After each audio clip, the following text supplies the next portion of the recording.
나는 이래서 이때 이렇게 나를 외롭게 해서 나는 이렇게 힘들었다. 아니요. 그 부모가 나를 이렇게 내쳐줬기 때문에 내가 이렇게 열심히 살았다고 생각은 혹시 안 해봅니까? 뒤집어보면.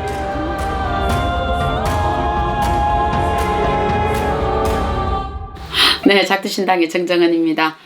사주팔자를 보다 보면 때로는 부모도 귀엽다 이러는 사람이 있습니다. 또 부모 복이 없다 이러는 사람도 있고요. 그 사람은 뭐냐면 때로는 우리가 부모님들을 보면서 그러거든요. 요 자식은 내 배를 빌어서 낳은 자식이지 당신 자식이라 보지 마십시오 할 때가 있습니다. 제가 그거는 왜 그러냐면 요 아이가 당신에게 가분하게 오셨습니다 라는 얘기를 하거든요. 큰 자손이라는 거예요. 그러니까 옛날에 우리가 왜 어른들이 그런 얘기를 하셨잖아요. 아유, 애 사주가 그렇는가, 뭐 지나가다가 스님이 바랑지고 가면서 아유, 쟤는 절에 갖다 버리세요 이러더라고 얘기를 들었다. 그런 얘기를 들어보셨죠? 그거하고 똑같이 이 부모의 연법을 못 가지고 들어온 자손들이 있다라는 거예요. 그러니까 목에도 엄마도 이 자손이 내 배로 나왔지만은 내가 이렇게 이 자손을 거두어 드릴 그게 없어요. 그래서 보통 부모 복이 제일 없는 사람, 보통 4살, 3살 전에 부모를 이별하는 사람도 있고요. 7세 전에 이별을 하는 사람도 있습니다. 또 늦게 온다 하면 우리가 19세, 요때 돼서 이별을 하는 사람들도 많이 있거든요. 그러니까 부모 복을 우리가 놓고 가는 사람들은 하기야 뭐 요즘 명유아도 있겠네요. 그죠? 그러면 이렇게 버려지는 애기들도 있다라고 보면 요거는 뭐냐 하면 이 아이의 자손의 사주를 딱 보면 나와 있어요. 자손의 사주를 이래 딱 보면 당신 놓고 부모가 안 편하셨겠네. 아니면 당신 놓고 부모가 갈랐었겠네.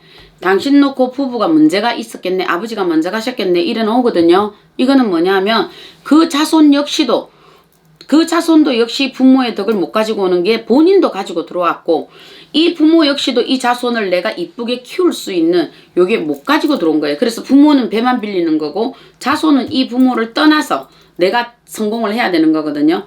그래서 이렇게 보면 어떤 자손들은 그래요. 빨리 이 자손을 떨려 보내세요 할 때가 있어요. 그냥 길거리에서 죽든지 말든지 떨려 보내세요. 그래 이 자손 커요 이러는 사람이 있거든요. 뭐 우리가 석가모니는 아니지만 저렇게 뭐 먼저 이렇게 가시는 분도 계시잖아요. 그죠? 혼자 스스로 많이 크시는 분들도 다 모든 위인전집을 다 봐도 그렇습니다. 그분들이 부모 덕에서 출세했다라는 얘기는 어느 분도 없습니다. 전부 다 부모 말 거역했다는 얘기밖에 없거든요. 다 보면 그럴걸요? 뭐 우리나라 대표적으로 김구 선생님을 봐도 그렇고 다 그럴 겁니다 아마. 그러니까 그거는 곧 뭐냐 하면 그 자손이 이 모태에서 받은 거는 뼈와 본을 받는 거고 그 다음부터는 이 자손이 자력으로 스스로 전부 다 헤쳐나가는 거거든요. 이게 나는 이래서 이때 이렇게 나를 외롭게 해서 나는 이렇게 힘들었다. 아니요. 그 부모가 나를 이렇게 내쳐줬기 때문에 내가 이렇게 열심히 살았다고 생각은 혹시 안 해봅니까? 뒤집어보면 부모가 울타리를 나를 딱 집어넣었으면 내가 과연 성공했을까요? 아니죠. 오히려 부모가 나를 밖으로 던졌기 때문에 내가 더 연걸 수 있었다는 거거든요.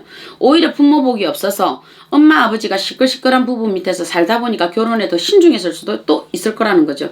또 내가 부모 복이 없었기 때문에 내가 가정을 꾸려가는 거나 어떤 걸 할 때 내가 열심히 성공하고 일을 쓰고 하지 않았을까요? 그래서 이 사람이 스스로 큰 자손이 됐다. 왜?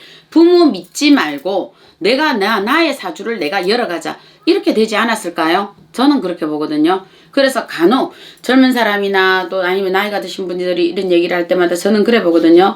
그거를 복이 없다라고 얘기하시면 참 곤란한데요 라고 얘기를 해요. 그거는 뭐냐? 그 부모였기 때문에 나를 이만큼 키워줬다. 그 부모가 나를 덩지었기 때문에 내가 성공했다. 그 부모가 나를 외면했기 때문에 내가 악으로 독으로 일어섰다. 이 경우는 있거든요. 그렇게 보시면 안 되겠습니까? 그것이 본인이 큰 사주를 가졌다라는 거예요. 그거는 뭐냐? 이 부모의 배를 급하여서 빌리기는 하였으나 나는 내가 해야 될 몫이 이 세상에 있더라는 거예요. 이 지상에. 그러면 이 지상에 내가 해야 될 몫이 있는데 내가 해야 될 몫을 안 하고 부모의 탓만 하고 본인은 말 그대로 완전 도루아미 탑을 관세음보살만 하셨다라는 거거든요. 그러면 부모에게도 죄를 지었고 나에게도 죄를 지은 격이 안 될까 이러시거든요. 오히려 이런 사람들이 보면 부모를 벗어나 우리나라 60년대 70년대 그 난리통이 일어났을 때 우리나라 혹시 한번 보시면은요 천재지변도 그런 천재지변이 없잖아요. 잿더미 같은 이 나라 이 땅에 이 땅이라는 땅은 음이잖아요. 그죠? 대지의 음이라는 이 땅이 초토화가 됐어요. 근데 그 의미가 없는 여기에서 60년대 70년대 우리 굉장히 번성해서 일어났거든요. 우리나라 진짜 완전 치고 올라갔잖아요. 그죠? 60, 70, 80년대 나라 고성장이 되었잖아요. 그죠? 그거는 뭐냐? 이 땅이 비옥하였다면 우리가 이렇게 되었을까요? 아니라고 보는 거거든요. 그러니까 부모가 일단 어찌됐든 여기에서 나를 디디게 해준 이것만으로도 감사하게 보고, 그 다음은 내가 말 그대로 철근을 갖고 오든 흙을 갖고 오든 책을 들고 오든 여기서 일어서는 거는 본인 몫이에요. 여기에서 부모의 원망을 하신다는 거는 하늘이 용서하지 않는다, 이래 보셔야 돼요. 부모는 이미 4살이면 돌이 다 했다, 7살이면 부모 돌이 됐다, 이거거든요.